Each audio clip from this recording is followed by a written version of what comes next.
మనం వెనుకున్నవి మర్చిపోవాలా? ఎందుకు మర్చిపోవాలి తెలుసా? 2 ప్రమాదాలు ఉన్నాయి. నీవు చేదును అనుభవించినావు అంటే మర్చిపో. వెనకాల స్థితి నువ్వు నష్టపోయినావు అంటే మర్చిపో. ఎందుకు మర్చిపోవాలో తెలుసా?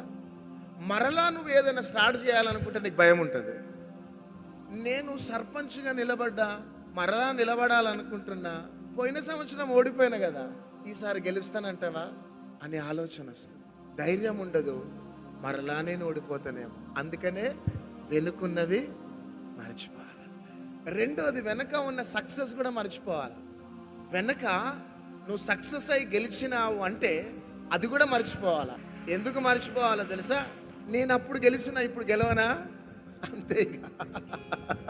అప్పుడు గెలిచిన ఆ ప్రజలే నన్ను గెలిపించారు, ఇప్పుడు గెలిపియరా?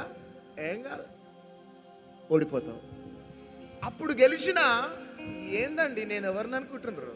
అల్లాటప్ప సర్పంచ్నా, అల్లాటప్ప ఎమ్మెల్యే అనుకుంటున్నారు. నేను ఎవరిని అనుకుంటున్నారు? పోయినసారి గెలిచిన వ్యక్తిని నేను అనే ఏమొస్తుంది నీకు లోపట? గర్వం.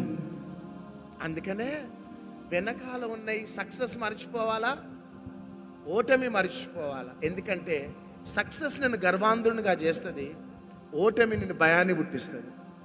పౌలు అంటున్నాడు. అందుకనే పౌలు జీవితంలో దెబ్బలు తిన్నాడు, రాళ్లతో కొట్టబడ్డాడు, కొరడాలతో కొట్టబడ్డాడు, చెరసాలలో వేయబడ్డాడు, ఓడ బగిలి సముద్రంలో ఉన్నాడు. నేను మర్చిపోతున్నాను, ఎందుకంటే మరలా వెళ్తే నాకు భయం కలిగిస్తుంది.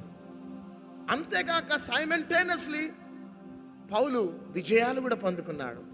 అది కూడా మర్చిపోతాను అంటున్నాడు. ఎందుకో తెలుసా? గర్వాంధుడని అయిపోతానేమో. నువ్వు వ్యాపారవేత్తగా ఇక్కడున్నావా, ఒక పొలిటీషియన్గా ఇక్కడున్నావా, ఒక స్టూడెంట్గా ఇక్కడున్నావా, భయపడకు. ఒక దైవజనుడుగా ఉన్నావా, మీరు ఏ ఏరియాస్లలో ఏ ప్లాట్ఫామ్స్లో ఉన్నా భయపడకండి. మీ అందరికి ఒక ఛాలెంజింగ్ వర్డ్ నేను చెప్తున్నాను. పోరాటాలు ఎదురవుతాయి, చప్పట్లు కొట్టండి అంతా. గాలి తుఫానులు ఎదురవుతాయి, చప్పట్లు కొట్టాలా.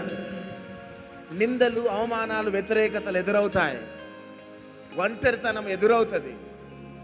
చివరికి మనల్ని మరణం యొక్క సరిహద్దులలోకి తీసుకొని వెళ్ళే సంఘటనలు జరుగుతాయి. కానీ ఎన్ని జరిగినా మనం వెనకకు చూడొద్దు, పరిగెత్తుతూనే ఉండాలా.